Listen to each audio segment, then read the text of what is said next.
اللہ پاک ہم سب کو کثرت درود پاک کی توفیق عطا فرمائے. حصول برکت کے لیے درود پاک پڑھ لیجیے. اللہم صلی علی سیدنا و مولانا محمد عدد ما فی علم اللہ صلاۃ دائمۃ بدوام ملک اللہ. آپ حضرات تشریف لائے، وقت کم اور مقابلہ سخت، تو 6 احادیث بڑی معروف ہیں آپ کے سامنے بیان کروں گا، جن احادیث میں آپ کے میرے آقا صلی اللہ علیہ وسلم کے معجزات کو بیان کیا گیا. عاشقان رسول امام بخاری نے بھی اس کو نقل کیا، دیگر محدثین نے بھی اس واقعہ کو اپنی حدیث کی کتابوں میں جگہ دی. مدینہ منورہ پر کفار قریش اہل مدینہ پر حملے کی تیاریاں کر رہے ہیں، اور اہل مدینہ بھی کفار کے اس حملے کے لیے اپنے آپ کو تیار کر رہے ہیں.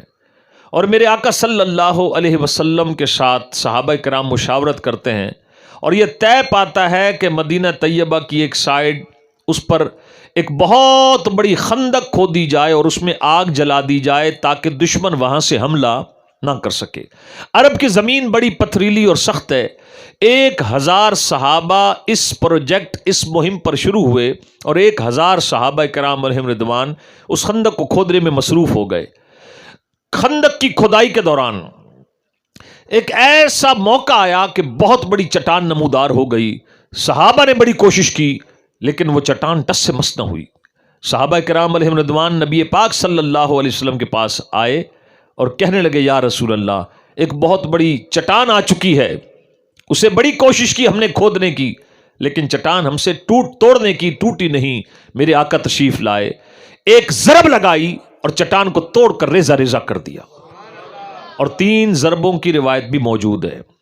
تو وہ چٹان جو سب صحابہ کی کوشش سے نہ ٹوٹی، اللہ کے محبوب نے 1 یا 3 ضربیں لگائیں، چٹان توڑ کر پاش پاش کر دی. اور اس دوران جناب جابر کی نگاہ پڑی، اللہ کے محبوب جن کے لیے کائنات کو سجایا گیا، ان محبوب نے پیٹ پر پتھر باندھ رکھے ہیں.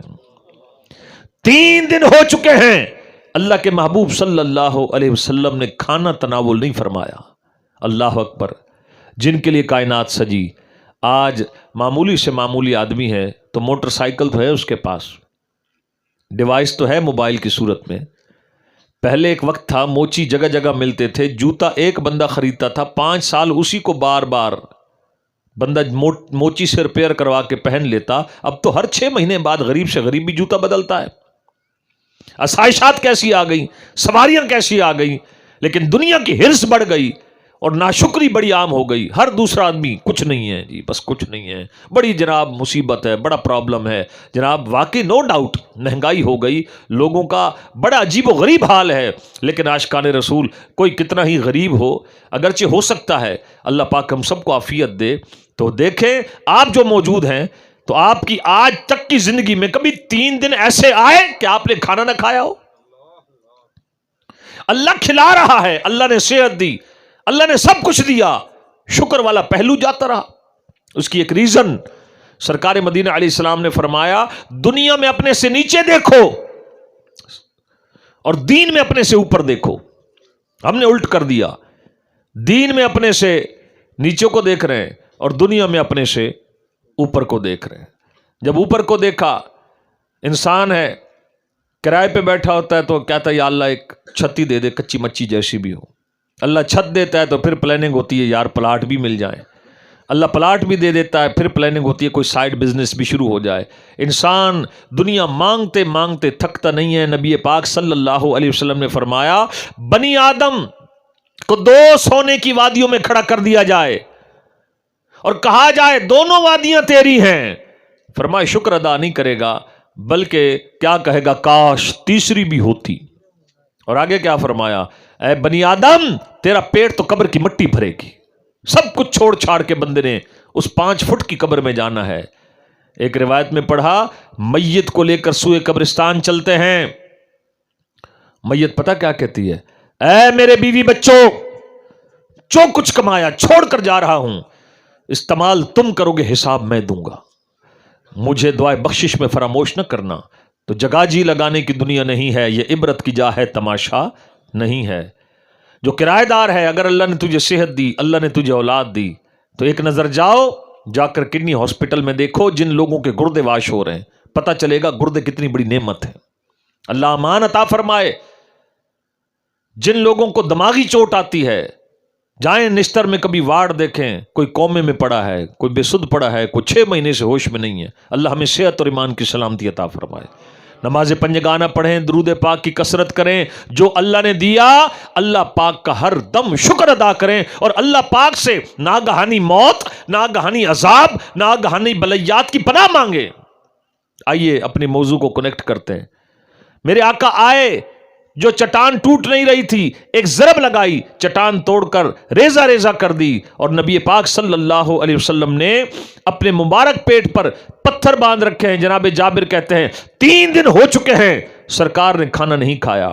فرماتے ہیں فوراً گھر گیا، بکری ذبح کی، زوجہ سے پوچھا گھر میں کچھ ہے؟ اس نے کہا جی جو شریف موجود ہیں. فرمایا جو کو پیس لو، پیس کر آٹا گوندھ لو، میں پیارے آقا کو کھانے کی دعوت دیتا ہوں. زوجہ کہنے لگی جابر خیال کیجئے گا کھانا چند افراد کا ہے، زیادہ لوگ آ گئے تو ہم کہیں رسوا نہ ہو جائیں. اللہ اکبر. تو اب حضرت جابر کہنے لگے ٹھیک ہے میں سرکار مدینہ علیہ السلام کو عرض کر دوں گا. آپ پہنچے، نبی پاک علیہ السلام کو دعوت دی. اس پروجیکٹ پر جو صحابہ کام کر رہے تھے، روایتوں میں تعداد کتنی ہے؟ 1000. کھانا چند کا. انہوں نے عرض کی حضور آپ اور چند صحابہ میرے گھر تشریف لائیں. آقا میں نے آپ کی دعوت کی ہے. چند صحابہ جنہیں آپ مناسب سمجھے، مفہوم میں عرض کر رہا ہوں. میرے آقا صلی اللہ علیہ وسلم نے جب یہ سنا اعلان عام کر دیا چلو سارے جابر کے گھر، جابر نے ہماری دعوت کی. اور فرمایا جابر جب تک ہم آ نہ جائیں آپ نے ہانڈی جو ہے اس میں سے سالن نہیں نکالنا، آٹا جو رکھا ہے اس کو پکانا نہیں ہے جب تک ہم تشریف نہ لے آئیں. حضرت جابر تیز قدموں سے گھر پہنچے، میرے آقا بھی تشریف لے گئے. ہانڈی اور آٹا پیش کیا گیا. حضور صلی اللہ علیہ وسلم نے اپنا لعاب دہن اس آٹے میں مکس کیا، اپنا لعاب دہن اس ہانڈی کے اندر ڈالا، برکت کی دعا فرمائی. اور برکت کی دعا فرمانے کے بعد اللہ اکبر، صلو علی الحبیب صلی اللہ تعالی علی محمد صلی اللہ علیہ. برکت کی دعا، میری طرف دیکھیں بھائی، برکت کی دعا فرمائی. اور جب لعاب دہن مکس کر کے برکت کی دعا فرمائی، فرمایا اب کھانا شروع کریں، لنگر چلائیں. چنانچہ سالن ہانڈی سے نکلتا رہا، روٹیاں پکتی رہیں، صحابہ تناول فرماتے رہے. جو کھانا چند کا تھا، لعاب مصطفیٰ صلی اللہ علیہ وسلم کی برکت ایسی ہوئی کہ ہانڈی کے اندر سالن کم ہونے کا نام ہی نہیں لے رہا. 10 20 100 200 1000 صحابہ نے پیٹ بھر کر کھانا کھایا.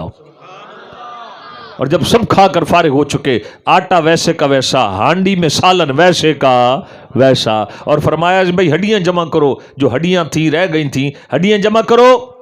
جو لوگوں نے بوٹیاں کھائیں ہڈیاں چھوڑا کر رکھ دیں. فرمایا ہڈیاں جمع کرو، ہڈیاں جمع کی گئیں. سنو تاجدار مدینہ علیہ السلام نے ان پہ جو نگاہ فرمائی تو حضرت جابر کی بکری بھی زندہ ہو گئی.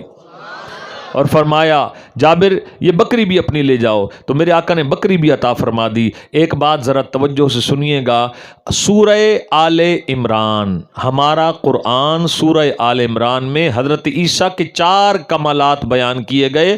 ہمارا قرآن اور کس رب کا کلام ہے؟ اللہ کا. کس کا کلام ہے؟ اللہ کا. ہمارے رب عز و جل کا کلام ہے. اللہ نے قرآن میں فرمایا، جناب عیسیٰ کے متعلق قرآن میں آتا ہے آپ مردے زندہ کرتے تھے، مٹی کے پرندے بناتے، پھونک مارتے، روح پیدا ہو جاتی، کوڑی کے مریض آتے، حضرت عیسیٰ شفا دیتے. اور کوئی ماں کے پیٹ سے اندھا پیدا ہوتا، حضرت عیسیٰ اسے آنکھیں دیتے تھے.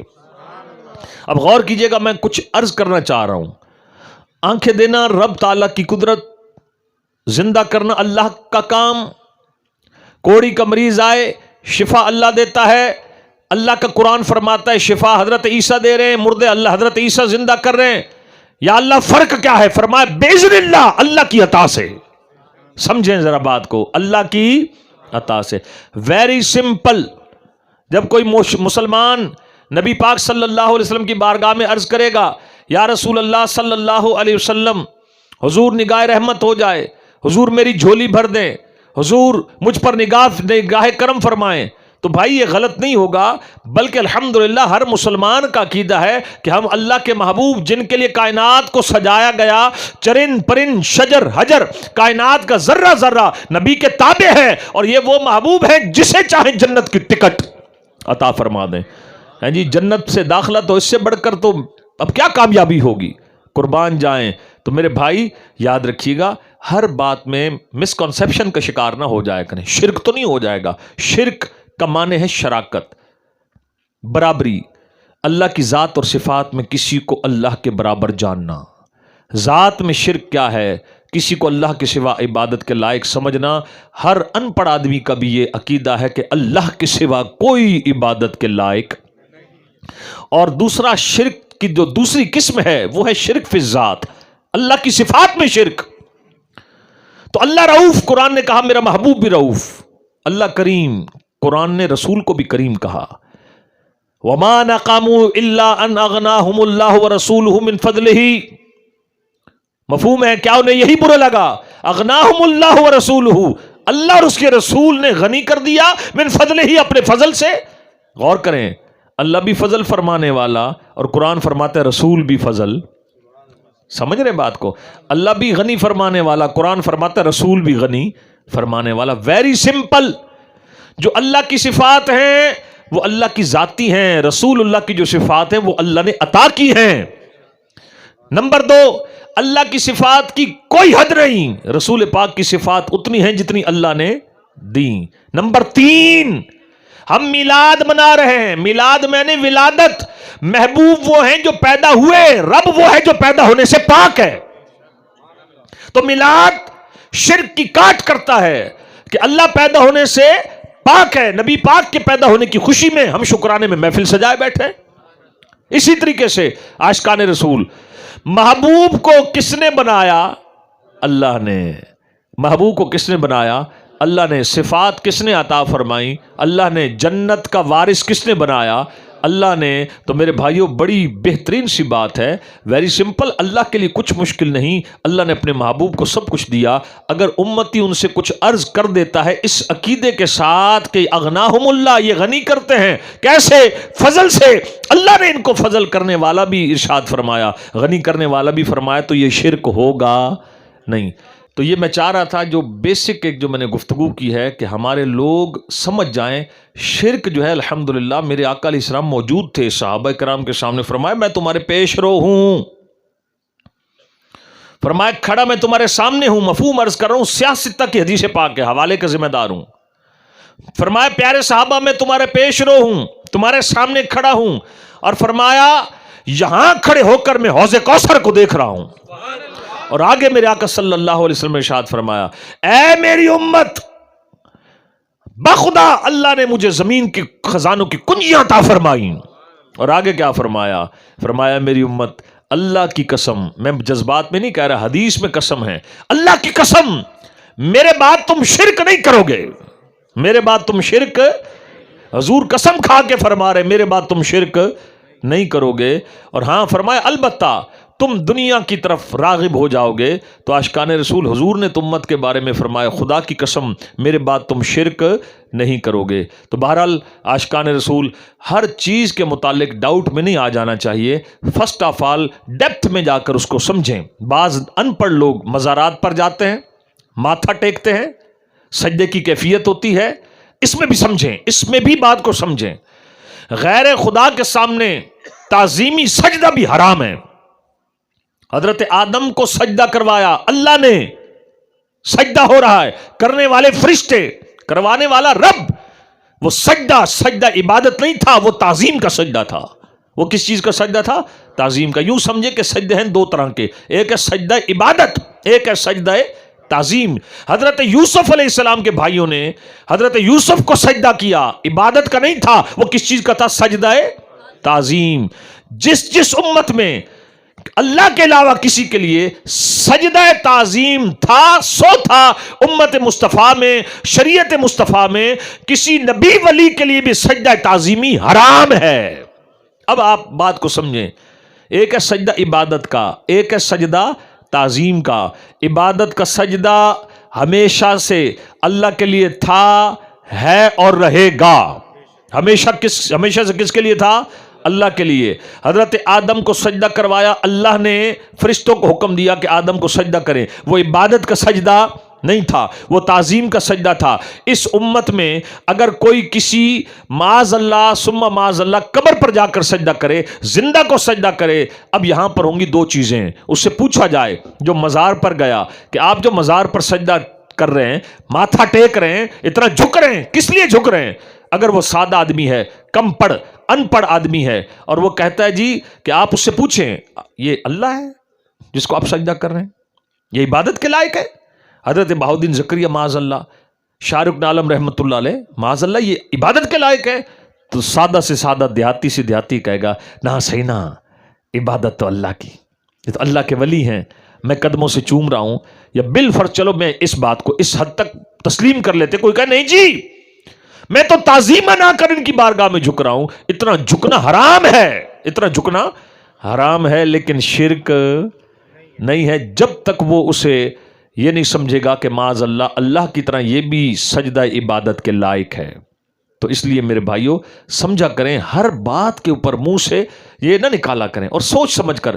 میں کسی پر اٹیک نہیں کر رہا، میں آپ کے کانسیپٹس کو کلیئر کرنا چاہتا ہوں۔ بعض اوقات منہ سے ایسے نکل جاتا ہے انگوٹھے چومنا جی شرک، استغفر اللہ، میلاد منانا شرک۔ تو میلاد پاک، میلاد کا معنی ولادت، میلاد کا معنی ولادت، ولادت کس کی؟ نبی پاک کی۔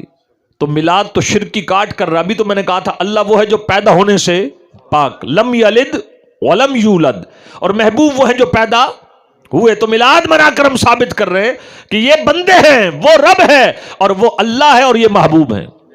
تو عاشقان رسول امید ہے تھوڑی بہت کچھ تھوڑی سی سوجھ بوجھ ہمیں مزید پتہ چلی ہوگی شرک کے متعلق۔ تو میرے آقا فرماتے اے میری امت، میرے بعد تم شرک کرو گے نہیں، ہاں البتہ دنیا کی طرف تمہاری رغبت ہو جائے گی۔ اب آئیں اپنے موضوع کو کنیکٹ کرتے ہیں، اللہ پاک کرم فرمائے۔ دوسرا واقعہ میں آپ کے سامنے سناؤں، حضرت حبیب بن فدیق رضی اللہ تعالی عنہ، یہ عظیم صحابی ہیں، حضرت فدیق رضی اللہ تعالی عنہ، ان کا پاؤں آ گیا سانپ کے انڈوں پر، زہر چڑھا، اور حبیب بن فدیق رضی اللہ تعالی عنہ کی آنکھوں کی بینائی جاتی رہی۔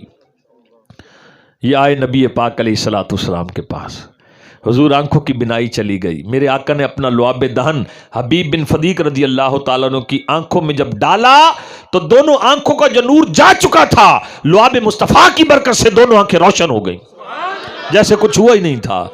پہلا واقعہ تھا حضرت جابر کے آٹے اور ہانڈی میں حضور نے لعاب دہن مکس کیا، چند کا کھانا 1000 نے کھایا اور کھانے میں کمی بھی نہیں آئی، اور میرے آقا نے حضرت جابر کی بکری کو بھی زندہ کیا۔ اور دوسرا حبیب بن فدیق، تیسرا غالباً ان کا نام ہے عبداللہ بن عامر، یہ صحابی ہیں، ان کے مقدر جاگ گئے، میرے آقا نے اپنا لعاب دہن ان کو عطا فرمایا، لعاب دہن عطا فرمایا۔ تو حضور علیہ السلام جب وضو کرتے تھے، چہرہ دھونا، دونوں ہاتھ حضور دھوتے تھے، صحابہ سرکار کا دھومن زمین پہ گرنے نہیں دیتے تھے، ہاتھوں کے برتن بنا لیتے۔ جن کے طلبوں کا دھومن ہے آب حیات، ہے وہ جان مسیحا ہمارا نبی۔ تو اشکان رسول وہ آقا صلی اللہ علیہ وسلم کہ جن کے طلبوں کا اور ہاتھوں کا دھومن نہ گرنے دیں، ان کے لعاب کے کیا کہنے۔ ایک بات یاد رکھنا، وبا کہتے ہیں بیماری کو، تیرے میرے لعاب میں وبا، نبی کے لعاب میں شفا۔ آپ کا میرا پسینہ بدبودار، نبی علیہ السلام کا پسینہ خوشبودار۔ تو عاشقان رسول حضرت عبداللہ بن عامر کی قسمت جاگ اٹھی، اور میرے آقا نے ان کو اپنا لعاب دہن عطا فرمایا۔ انہوں نے بڑی عقیدت سے حضور کا لعاب چوس لیا۔ جب چوسا، نبی پاک صلی اللہ علیہ وسلم کی رحمت جوش میں آئی، فرمایا عبداللہ تو مسقی ہے، میم سین اور اوپر 3 ڈنڈوں والی شد قاف، تو مسقی ہے، مسقی معنی پانی پلانے والا، اے عبداللہ تو مسقی ہے، پانی پلانے والا۔ اس میں کیا حکمت تھی؟ عرب کی سرزمین، پتھریلی زمین، کہیں کہیں پانی نمودار ہو، لیکن جس صحابی کو میرے آقا نے لعاب دہن چوسنے پر مسقی فرمایا، اس کے بعد ان کو یہ اعزاز حاصل ہو گیا کہ مدینہ پاک میں، عرب کی سرزمین میں، جہاں سے زمین کھودتے تھے اللہ وہیں سے پانی نکال دیتا تھا۔ اللہ اکبر، یہ برکتیں ہیں لعاب دہن کی۔ چوتھا واقعہ ابو قتادہ رضی اللہ تعالیٰ عنہ، یہ واقعہ تو آپ نے کئی بار سنا ہوگا، آنکھ میں تیر لگا، پوری آنکھ نکل گئی، سرکار مدینہ علیہ السلام کے پاس آ گئے، حضور آنکھ نکل گئی، سرکار مدینہ علیہ السلام نے فرمایا ابو قتادہ صبر کرو تو جنت ہے، صبر کرو تو